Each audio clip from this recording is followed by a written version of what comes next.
Hello, welcome to the latest We Are Sunderland briefing with myself, Tom Shaw, and Scott Wilson, both of the Northern Echo and We Are Sunderland. Thanks for watching. Thanks for joining us as we reflect on the point at Crystal Palace at the weekend and the visit of Aston Villa this weekend. Potentially a good time to play Aston Villa, or is it? We'll discuss that. Let's start with Palace, Scott, because we've obviously talked about this West Ham and Brentford wins.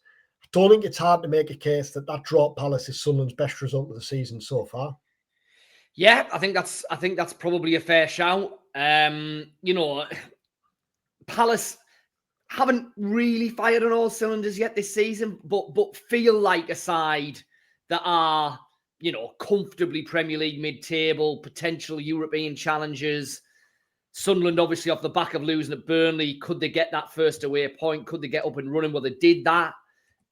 Defensively, really secure. Yes, they needed Robin Roffers to make some really, really good saves. Brilliant performance from him. Yes, they needed the back four to step up and be strong and resilient, which they were. Okay, not getting a single shot on target clearly isn't ideal. But, there are going to be Premier League away games this season where Sunderland just have to dig in and get something. And the ability to do that could be really, really important as the season goes on, I think. That it feels significant to get something on the board away from home, doesn't it? Yeah. Losing at Burnley, I know hellfire were in the first week of September or the second week of September. There was clearly no need for panic after Burnley. But had you lost at Crystal Palace, then straight away it would have put pressure on them at home again and the need to get something against Villa. It feels significant just getting something, doesn't it, away from home? Yeah, and showing that Sunderland have the ability to hang in games like that, I think is important because, all things being equal, there's almost certainly going to be a lot of away games this season where Sunderland have less possession than the team they're playing against, create fewer opportunities, I should say. Let's get the grammar right, than the team they're playing against. But can you get something from those matches? Because as you've said, at various stages this season, away from home, you're going to have to because, it's been brilliant at the Stadium of Light so far. And clearly we hope that continues against Villa this weekend. But there are Sunderland are not going to win all their home games this season, are they? They're just not. That's not going to happen. So you do need to do that. You do need to show that resilience. And it's a big tick in the box, I think, that they've been able to do that. We've talked a lot about signings, haven't we, over the course? So obviously, when I say we've talked a lot, we haven't talked about anything other than signings over the course of the summer. But maybe someone's kind of best performers, certainly in the last couple of weeks, are those who might have slipped under the radar slightly in the summer. Some of them maybe not higher profile new recruits. Is that fair? Yeah, I think that is fair. Yeah, I think that is fair because, understandably, a lot of the focus in the summer, Xhaka, for obvious reasons. This is in terms of the players who've come in. And B, I think forwards because the forwards. A, they're forwards and they're the most exciting players. And B, really throughout Sunderland's kind of rise, there's been a narrative of, do they have enough strikers? Have they got a striker? Who's going to score the goals? And so I think even this summer it was, well, who are they going to bring in to score the goals? Are Mayenda and Isidore going to be able to do it? Who's going to supplement them? Wingers, all that kind of stuff. Actually, in the opening month of the season, it's been the signings at the other end of the pitch that have been crucial to what Sunderland have done and the successes they've had. Roffers in goal already looks like a really, really good addition and an absolute bargain. What about 12.5 million? I mean, in terms of a lot of the fees that have been flying around and for goalkeepers in the Premier League this summer, that looks he has come in, and if there was any argument about does he justify being in ahead of Anthony Patterson, given what Patterson did last season, all of that, well, he's put that to bed in the space of 4 games, really, hasn't he? Because he's been so good. And was an outstanding man of the match at Selhurst Park. But then I think the two centre-halves as well. Alderete, Mukiele, really, really good. Really good, both in terms of their ability level and just the ease with which they've taken to life in the Premier League, because that is a question, especially for centre-halves, especially for young centre-halves. Can they handle everything that's going on in and around it in the Premier League? Well, Alderete had to from day one, didn't he? Because of the injury on the opening day. He comes in there and he's just looked silky smooth ever since. Mukiele arguably even better since he's come into the team. Obviously, we got the first look at him in that Carabao Cup game, but in the league games that he's played, he's been absolutely outstanding. Positionally excellent, strong, blocks, tackles, good on the ball when he gets it. So it's early days, but the two of them already look like really, really massive signings. And Dan Ballard, is he going to come straight back into the team? Luke O'Nien, Adjia Lacey. Gertrude's there on the bench as well. Gertrude on the bench as well. Load of options. And some players within that list who even at the start of the season, you'd think, well, they're a nailed-on starter. Ballard felt like that. He might still be once he's back. But at the minute, I think it would take a brave man to break up the two that played at Selhurst Park. And Alderete feels like a certain starter, doesn't he? Yeah. Yeah, but then Mukiele good, But I guess Bris would respond to that by saying, well, we don't have Dan Ballard available now, and that is why we need that depth. Yes, and he'll say, that's the situation that I want. There'll be games where certain centre-halves lend themselves to it. There'll be injuries, there'll be suspensions. Absolutely. But I do think both of them have moved themselves up the pecking order just by having been in the team for these couple of games and played ever so well. And if Dan Ballard was fit for the weekend, would he start? Possibly not. Probably not.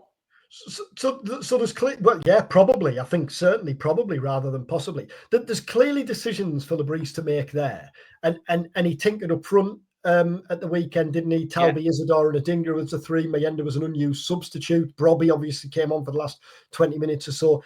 And yet that midfield feels set. Yeah, the midfield three. I think that's the area of the pitch where even with everyone available, and at the minute everyone is available largely, aren't they? Obviously Lefebvre, but he feels more of the forward three than the midfield three, if you like. Siddiqui,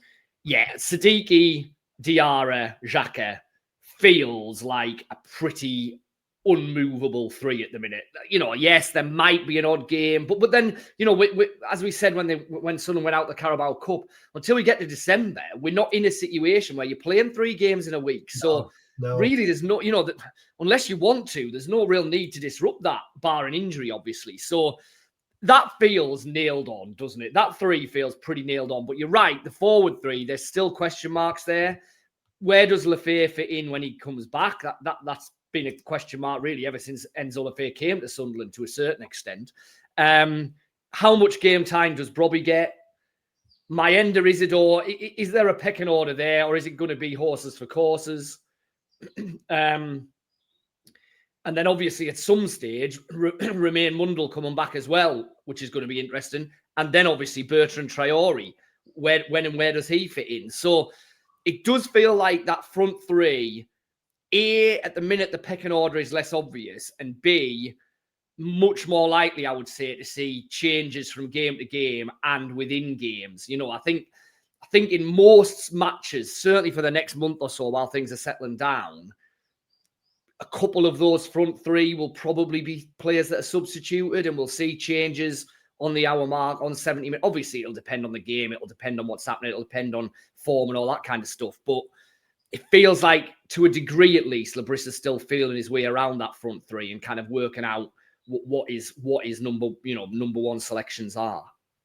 Bris has done well, hasn't he, to get this new look team playing playing so well as quickly as he has done. Because for all individually, so many of the signings looked hugely impressive in the summer.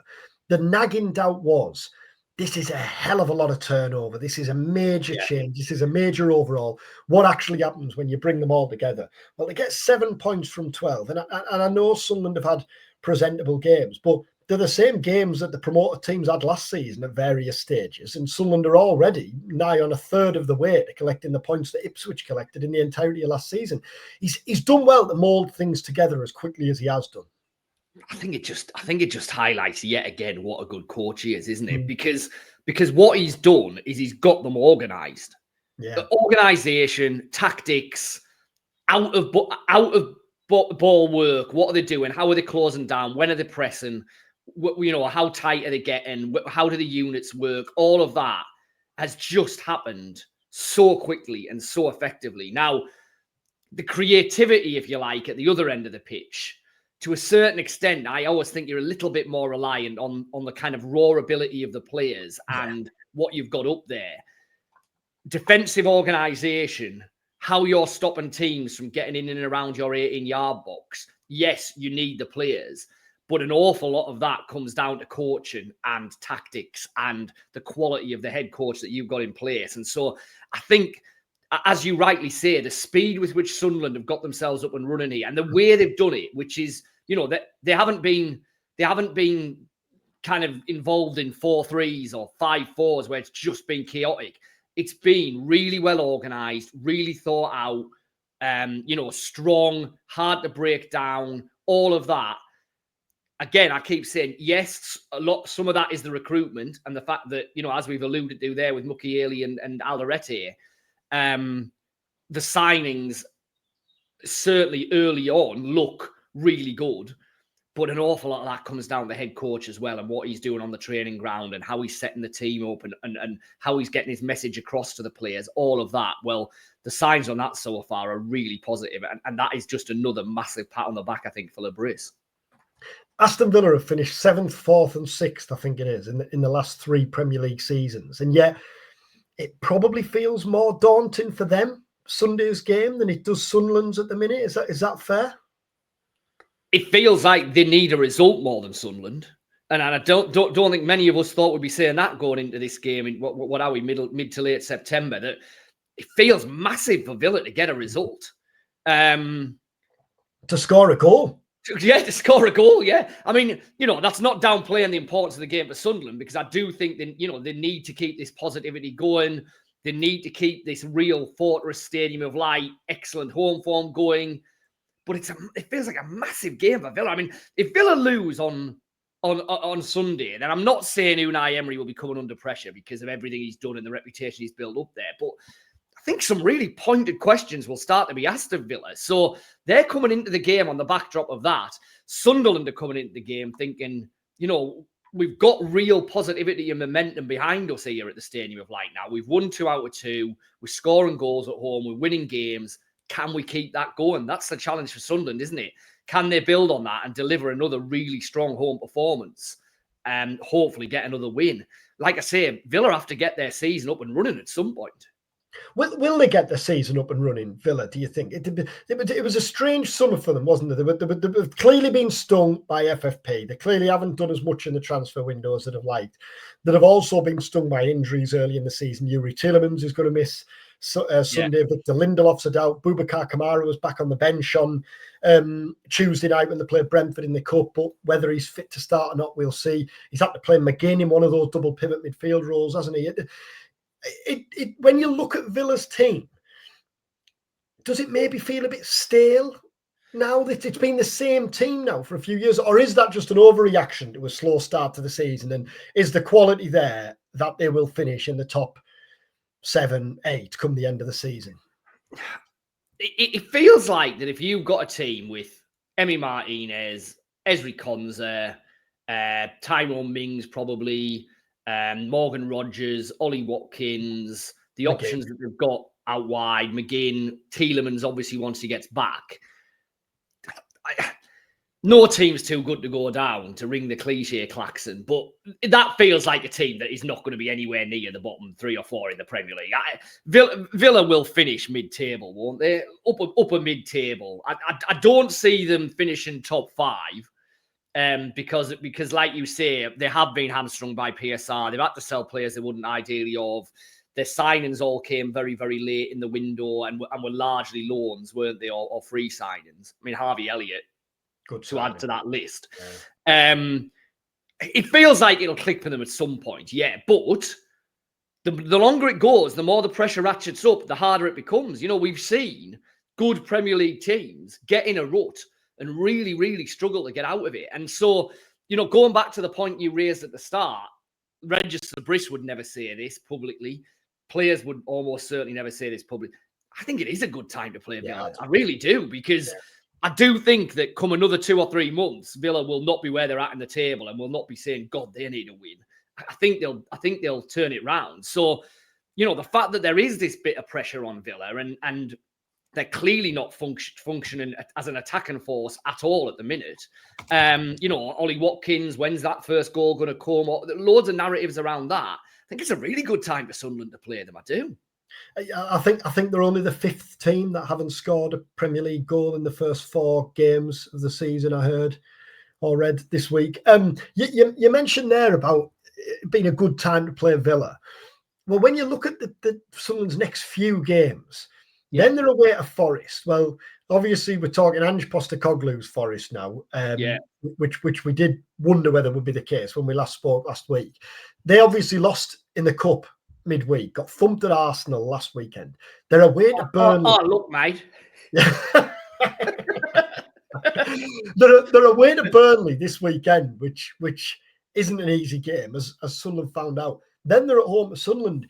If Forest fail to win it, but I think they play Betis in Europe before Sunderland. But if Forest fail to beat Burnley this weekend, there's going to be a bit of pressure on Postecoglou there, isn't there? And then it's Man United. Will Amorim still be in a job then?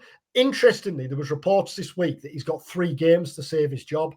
Well, Sunderland are their third number game. 3, yeah. I mean, the stories, there's narratives there with both. There really are. Yeah. And it's interesting because at the start of the season, there's it's the Premier League, it's a completely different beast. There's no easy games. It's okay, all of that, fine. But the longer this is now starting to go on, the more ultimately, I still think the main priority for Sunderland this season is to find 3 teams that are going to finish below them. That's the top and bottom. And at the start, at the start of the summer, it felt hard to find where these three teams are going to be. Now, I still seriously doubt Man United are going to be one of those 3 teams, although I don't think it's completely impossible. But I do think you're looking at it more and more and thinking, you know what? There's 7 or 8 teams in this Premier League where there's big question marks hanging over them. Now, they're not all going to implode and end up down there. But for all that I've said, I'm confident Villa will get out of it, and I expect them to. It's not inconceivable that Villa are in the bottom 3 in December. Absolutely not. And then all bets are off, really. So, Brentford, Wolves, West Ham, Villa the way they've started, Man U the way they're going, Forest with all the questions over the manager there, Burnley, Leeds. There are enough question marks about a lot of teams now in this table to be increasingly confident about what Sunderland can achieve this season, as long as they maintain the standards, the momentum, the performances that they've been shown up to now. And, you'd like to think that with Bris at the helm, there's no reason why they shouldn't. Because you watched Wolves last week, and we were speaking afterwards, Yes. and you said they look a team in trouble.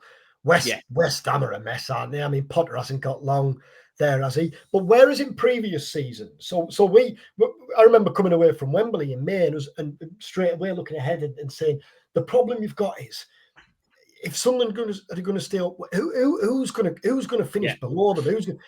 In previous seasons, it has been hard, as you're saying there. Now it's not overly difficult to pick 5 or 6 teams, and would you put Man United in there as things stand? They've got 38 points from 38 games under Amorim. Now, surely he's going to get the sack in the next. It can't go on like that, can they? Enter Mick McCarthy meme. But if they don't change, what's to say that they're not going to finish 16th, 15th? Well, at the very least, what it does as well is that game that's looming on the horizon against Man United looks like a really big opportunity for Sunderland, because it's either going to be Amorim there under massive pressure, or a change and a bedded in period and everything being turned upside down. And that's to a degree a little bit what you've got at Forest. So, I do think it's a good time to play a Villa. I do think it's going to be a pretty good time to play a Forest. I suspect it's going to be a pretty good time to play Man United. Now, you can say that that's lucky for Sunderland, but you need a bit of luck. You need things to fall for you. The challenge is to actually take advantage of it, because it's all very well saying, you're playing these teams at what feels like a reasonably good time. Well, that doesn't matter. That means absolutely nothing if you don't do the basics right at the weekend and you leave Ollie Watkins unmarked in the 18-yard box. He scores twice in the first 15 minutes, but then it's not a good time to play Aston Villa, is it? So, you as Sunderland have to make the most of that. But it does feel like the dominoes have fallen reasonably well for them, and there are opportunities there. Now, let's see if Sunderland are able to take them. You'd hope, on the evidence of what we've seen so far, that they can. Just finally, we should have talked about this when we were talking about the defenders earlier in the pod. Jean Lacumi, the name isn't going away, is it? There's still fresh reports from Italy. So Bologna have now offered him a new contract, and I think their CEO spoke about it this week. 2 ticks, I've got the quotes here. We're waiting for a response. We're happy he's staying, especially since it wasn't possible to find a replacement for him at the end of the transfer window. Given his reaction on the pitch, I'd say he's behaving like a professional and he's dedicating himself entirely to Bologna. There's still plenty of reports from the Italy end that Lacumi wants the Sunderland move. There are suggestions that Sunderland remain interested in ahead of January. Now, what we don't know at this stage is whether that's concrete or whether that's Lacumi's representatives pushing that narrative at that end. Given the strength that we've talked about there, will Sunderland go back in for him? Or do we have to remind ourselves of just how desperate Sunderland were to sign him in the summer? And if they get the opportunity to do it in January, they will do it regardless of how well stocked they are. What's your reading of that situation? Well, my reading of the situation is that he was their number one defensive target. Hatruda comes in at the end, and that's an initial loan, but with a view to being a permanent. So, Sunderland have, if you like, ticked the box there, but that still doesn't mean that Lacumi wasn't their number one target. So, if he was their number one target all the way through the summer, then until or unless he signs a new long-term contract that prices him effectively out of any kind of market of where he's been now, then I don't see why that situation changes. And if Sunderland are thinking about re-strengthening their defence in either January or the next summer, then for me, John Lacumi remains their number one target because he was all summer. They clearly think that he's got massive qualities. They clearly like him. To a certain extent, the feeling out of that deal's already been done, hasn't it? So they kind of know what you're talking salary rise, what movement there might be from Bologna. Like I say, the situation changes if he signs a 6-year deal over there. Well, that puts an end to it, because then the price tag changes instantly, all of that. If he doesn't sign a new long-term deal, then, like I say, if and when Sunderland are looking to re-strengthen their defence, I think Lacumi remains their number one central defensive target, yeah. Brilliant. Well, thank you. Thanks, Scott. Thanks for watching. Thanks for listening. Thanks to our partners. You can see them there at the bottom, the Fans Museum and Cospex Opticians. And it was running across earlier in the pod. If you didn't see it, you can subscribe to the Northern Echo, which gets you full access to all of our Sunderland coverage. Our latest special offer went live this week. That's just a £5 for 5 months. So you can get 40% off an annual subscription. I am at the Academy on Friday afternoon to speak to Regis Bris. Scott is then at the Stadium of Light on Sunday. So we'll have full analysis, reaction, build-up on the Echo's site and on We Are Sunderland in the build-up to Sunday's game and afterwards. Hopefully another positive result for Sunderland. Take care. Thanks for watching. Thanks for listening.